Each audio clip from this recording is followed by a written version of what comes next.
الحمد لله رب العالمين والعاقبة للمتقين ولا عدوان إلا على الظالمين وأشهد أن لا إله إلا الله ولي الصالحين وأشهد أن محمدا عبده ورسوله أما بعد أيها الأحبة خطبتنا waxay ku saabsan tahay saddex arrimood inaan maanta ka hadallo arinta ugu horeysay waa tobanka in soo aadanay bisha Ramadaan al-10 al-awaakhir fadligeeda gaar ahaan laylatul qadriga iyo waxyaabaha al-matlub minhu waxa la iska rabo arinta labaadna waa i'tikaafka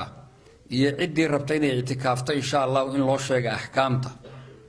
arinta saddexaadna waa zakatul fitriga oo isaga naftiisu u baahan inaan sii diyaar garowno oo hadda aan isu sii diyaarino sidaan waqtigii loogu tala galay u bixin lahayn عشر الأواخر من رمضان بشهر رمضان وبالفضل بدن وبش القرآن كسود دقي وبش رسول كوري صلى الله عليه وسلم من صام رمضان إيمانا واحتسابا غفر له ما تقدم من ذنبه ومن قام رمضان إيمانا واحتسابا غفر له ما تقدم من ذنبه ومن قام ليلة القدر إيمانا واحتسابا غفر له ما تقدم من ذنبه وصد حديث وكل الدجن صدح له في صحيح البخاري بكويالا قفك بشهر رمضان صوم إيمان يحتساب إلهي درت أصوما دنبي صورنا بالله داف قفك بشهر رمضان هبين كي استاجا وصلاة يستاجا إلهي درتي دنبي صورنا بالله داف قفك هبين كليلة القدر جا استاجا الله درتي ويستاجا إيمانا واحتساب دنبي صورنا بالله داف يا هذا ليلة القدر جا خصائص تضوامه وحيابها أي جوني ذلته الله سبحانه وتعالى وهبينك أو قرآنك أو رن سودتشيي لوح المحفوظ كاللقى سودتشيي ربي وحول إنا أنزلناه قرآن كيبا نسود جدني في ليلة مباركة إنا أنزلناه في ليلة مباركة وحان سود جدني قرآنك هبين بركيسا هي ليلة القدر waxaa kamida khasaa'ista habeenku ay leedahay inay ka fadli badan tahay min 1000 shahr laylatul qadri khayrun min 1000 shahr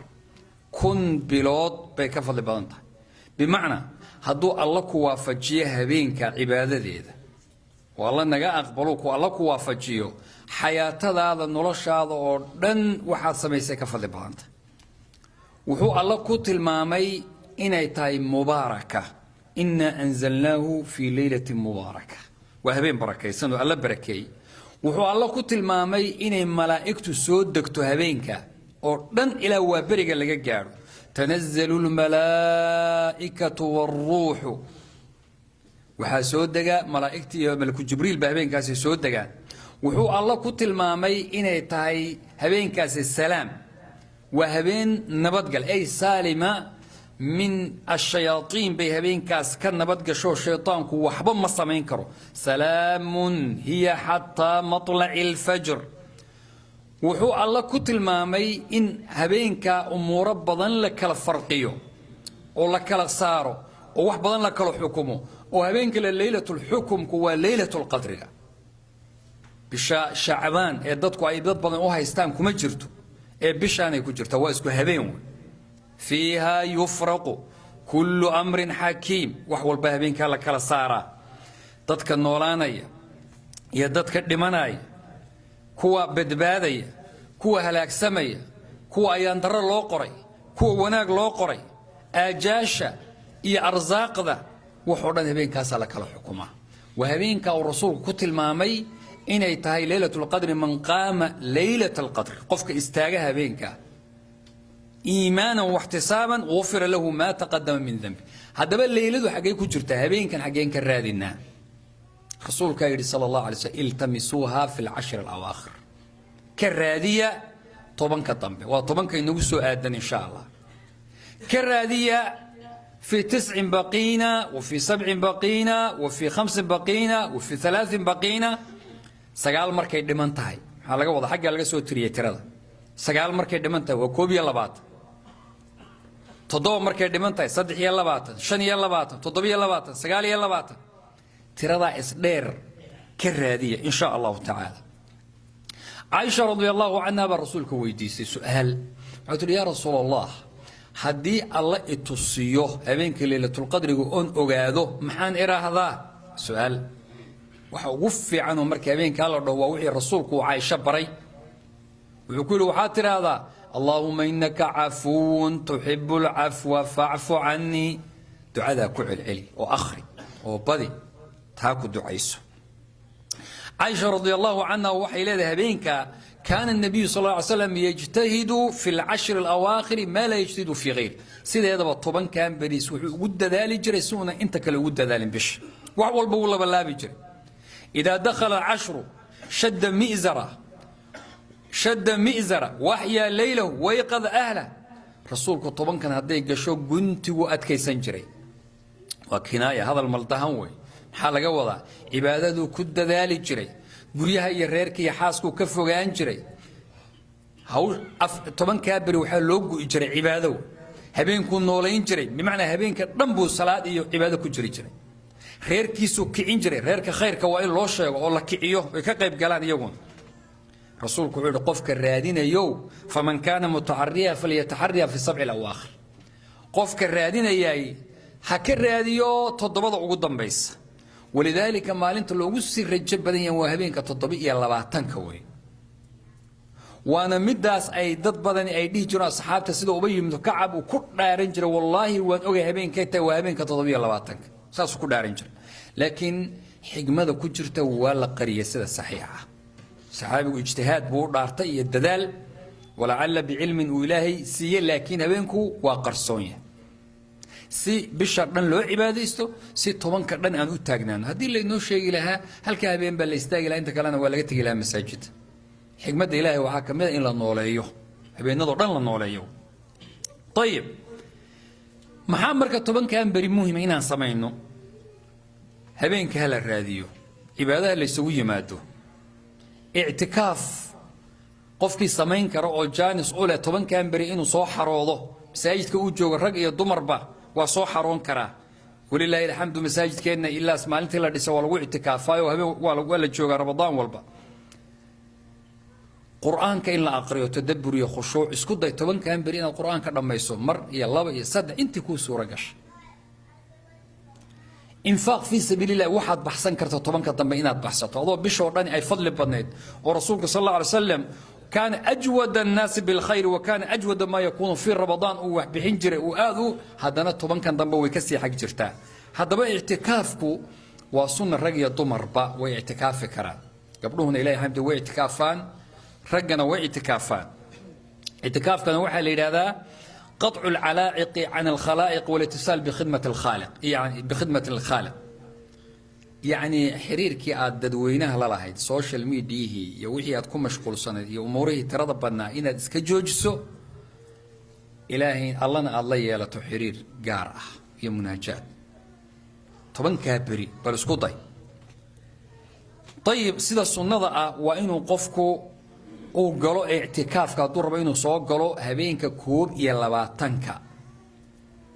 wa habeenka axad ay nagu soo aadan insha Allah tahajjudkan isagaan bilaabayna habeenka 21 salaada subax ayuu soo galaya bimaana inuu habeenimada soo diyaar garoobo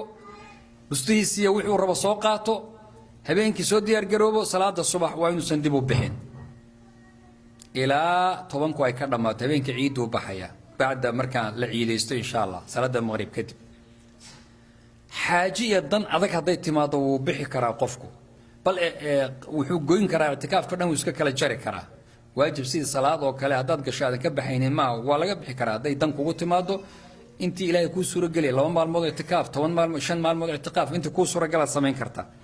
قفكنا عبادة إنه كون مشغوله أي لوبة هي إن شاء الله تعالى ugu dambeynta walaalayaal waxa muhiim ah isagan inaan baraarujino zakatu fidriga si time loogu soo heliyo waqti zakatu fidrigu waa wuxuu rasuulku waajibiyay wixii alla waajibiyay buu la mid yahay waxa la bixinay waa cuntada la qooto raashinka la qooto oo la cuno baa la bixiyaa waxa la bixinayana waa 2 kiilo iyo bar taqriiban 3 kiilo bay culimadu dhahan 3 kiilo taqriiban 3 kiilo مثلا bariis 3 kiilo oo basta 3 kiilo oo cuntada dadku ay qootaan طيب intay u dhigantaa taqriiban waa 3 kiilo waa sheegnay afar hadii gacmaha lagu qaadina afar jeer oo inta la qaaday bay noqotaa qofku labadiisa gacmood uu ku qaaday sida ugu fadli badan waa in subaxa ciida la bixiyo miskiinka la siiyo maalin iyo laba ka horna waa la sii bixin karaa sababta inagu marka aan si baraarujinayno wadogtiin masaakiin badan oo la siiyo raashin ama ka qaadanaya meeshan ma joogaan sanad walba dad baa keenay raashin cidna ma qaadato waa inaan lacag aan inagu bixino qofkii each person waa $10 insha Allah ta'ala masaajidka la keeno boqosyadaas oo dhan baa lagu qoray oo loogu tala galay qaybta rag iyo qaybta dumarkaba xafiiska treasure-ka loo keeni karaa kadib waa la ururinaya waqti time fiican oo ka horeeya ciida la diraya masaakiinta oo diyaar ah la diyaariyay baa la siinaya waxa la siin karaa maalin iyo laba maalmood ka hor intaan la ciideysanin waxa ugu fiican subaxa ciida inay gaadho hadii ay lisif arin darteed daahid ay timaado oo dib ay uga dhacdana haday sabab rasmi ah uu jiro wax dhibaato ah mal insha Allah waqtiga in la gaaro ayaa la siinaya waxa fiican haday masaakiintu halkan joogi lahayd in meeshan lagu siiyo raashin laakiin wad ogtiin in raashin inta lagu qaadanaynin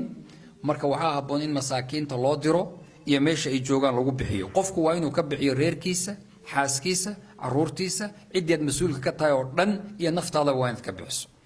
waa markaad haysato waxaad maalinta ciidii habeenkeeda aad qoodata aad haysato hadaad ay haysaninba oo gacanta shilina aad ku haynin waxba waajib kugu noqon maayo in lacag lagu bixiyo oo lacagta loo qaybiyo masaakiinta waa mas'ala khilaaf ku jiro culimada qaar baa ka dooday oo khilaaf uu ku jira laakiin waxa raajixa rasuulku markuu ka hadlayay sallallahu alayhi wa alihi wasallam saa'a min tamrin oo saa'a min sha'iirin markuu dhahayay labada lacagoo dirham iyo diinaar way jireen baa la yiri man una xusin sallallahu alayhi wasallam wax asxaabu rasuulillaah oo lacagta ku bixiyina lama hayo sidaas taraada waxa haboon in ayna qofka miskiinka lacag ahaan ku gaadhin mas'ala inaan baraarujinaa waa muhiim dadkuna inta badan ay ku dhaqmaan oo arkay dad badan baa waxay yiraahdaan zakatul fidriga intaan ururino baa waxaan u dirnaa qof baan u dirnaayo qofkaasa maartay biil ka dhigta oo hay la siiya dad u firsataan kulli dadku inta badan saasay ugu diraan mana baraarujin raashin lagu galo salada khalad baa ku jira waa inaad baraarujisaan oo miskiinka u dir laakiin marka u dirto waa in raashin lagu iibiyo raashin ahaan lagu isticmaalo khuruujan an al-khilaf si aan uga baxno khilaafka insha Allah way jiraan baad ulama wa khalad ma dhig karno culimo waaweyn baa fatwootay oo yiri haday aslaxu tahay u fiican tahay qofka miskiinka raashinka lacag lagu siiyo laakiin raacida daliilka ayaa ka haboon wax walba insha Allah ta'ala wa insha Allah ta'ala sida aan sheegnay wixii ka dhiman 10 kan bari waxaan u diyaar garownaayay oo 10kii damo soo diyaarino salaada tahajjudka oo loo soo diyaar garoobo habeenka axada insha Allah ta'ala 1:15 ayaan bilaaban doontaa insha Allah ta'ala taraawixdu way jiri doontaa iyadana sideeda loo tukan doonaa hadii Allah idmo laba salaadood oo kala duwan qofku duruuf baa leeyahay taarifta iskala tuko insha Allah laakiin witirka hadaad qolo la tukato qolada kale la tukan meesid insha Allah ta'ala hal witir u baa jira habeenkii laba witir lama sameyn karo insha Allah ta'ala i'tikaafkana sidaan sheegnay qofkii rabaay ha soo qaato ha soo diyaar garoobo masaajidka insha Allah ta'ala nadaafadiisa hal ilaaliyo insha Allah ta'ala ayuha almusallun sallu wa sallimu ala man umirtum bis salati was salam inna Allaha wa malaikatahu yusalluna ala nabiyyi ayyuhalladhina amanu sallu alayhi wa sallimu taslima اللهم اعز الإسلام والمسلمين وأذل الشرك والمشركين ودمر أعداءك أعداء الدين يا رب العالمين ربنا آتنا في الدنيا حسنة وفي الآخرة حسنة وقنا عذاب النار اللهم أرنا الحق حقا وارزقنا اتباعه وأرنا الباطل باطلا وارزقنا اجتنابه يا رب العالمين اللهم إنا نسألك الهدى والتقى والعفاف والغنى اللهم اغننا بحلالك عن حرامك وبطاعتك عن معصيتك وبفضلك عن من سواك اللهم اقسم لنا من خشيتك ما تحول به بيننا وبين معصيتك ومن طاعتك ما تبلغنا به جنتك ومن اليقين ما تهون به علينا مصائب الدنيا ومتعنا بأسماعنا وأبصارنا وقوتنا ما أحييتنا واجعله الوارث منا واجعل ثارنا على من ظلمنا وانصرنا على من عادانا ولا تجعل مصيبتنا في ديننا ولا تجعل الدنيا أكبر همنا ولا مبلغ علمنا ولا تسلط علينا بذنوبنا من لا يخافك فينا ولا يرحمنا اللهم لا تدع لنا ذنبا إلا غفرته ولا هما إلا فرجته ولا دينا إلا قضيته ولا مريضا إلا شفيته ولا موتا إلا رحمته ولا حاجة من حوائج الدنيا والآخرة إلا قضيتها يا أرحم الراحمين اللهم إنا نسألك من الخير كله عاجله وآجله ما علمنا منه وما لم نعلم ونعوذ بك من الشر كله عاجله وآجله ما علمنا منه وما لم نعلم اللهم إنا نسألك الجنة وما قرب إليها من قول وعمل ونعوذ بك من النار وما قرب إليها من قول وعمل اللهم إنا نسألك من خير ما سألك عبدك ورسولك محمد ونعوذ بك من شر ما استعاذك منه عبدك ورسولك محمد ونسألك ما قضيت لنا من أمر أن تجعل عاقبته لنا رشدا اللهم إنا نسألك يا الله بأنك الواحد الأحد الصمد الذي لم يلد ولم يولد ولم يكن له كفوا أحد أن تغفر لنا ذنوبنا إنك أنت الغفور الرحيم اللهم إنا نسألك بأن لك الحمد لا إله إلا أنت وحدك لا شريك لك المنان يا بديع السماوات والأرض يا ذا الجلال والإكرام يا حي يا قيوم إنا نسألك الجنة ونعوذ بك من النار اللهم إنك عفو تحب العفو فاعف عنا ربنا آتنا في الدنيا حسنة وفي الآخرة حسنة وقنا عذاب النار وأقم الصلاة